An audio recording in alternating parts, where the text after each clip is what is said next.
Magandang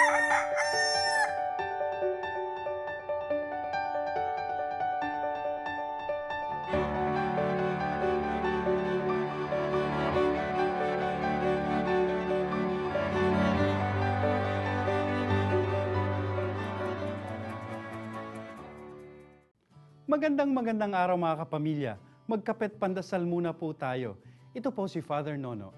Mga kapamilya, heto po patapos na ang Enero. Nasa huling linggo na po tayo ngayon. Kumusta na po ang mga New Year's resolutions ninyo? Kung naaalala nyo po ang mga yon, ano? Sana nga po kasama sa inyong resolutions yung tinatawag na pagbabawas sa mga luho natin o pagiging payak at simple sa buhay.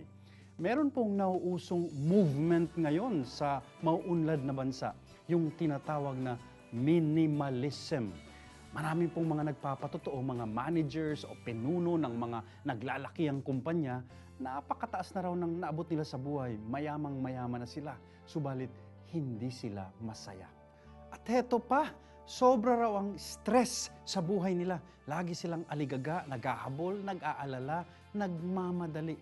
Pero nang bumitiw sila sa trabaho at ginawang payak ang buhay nila, aba, laking ginhawa daw po.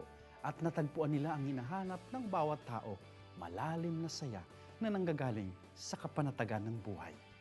Yun na po ang sikreto, magbawas. Magbawas ng mga hindi kailangan upang magkaroon ng puwang at panahon sa mga nararapat sa buhay tulad ng pamilya at kaibigan.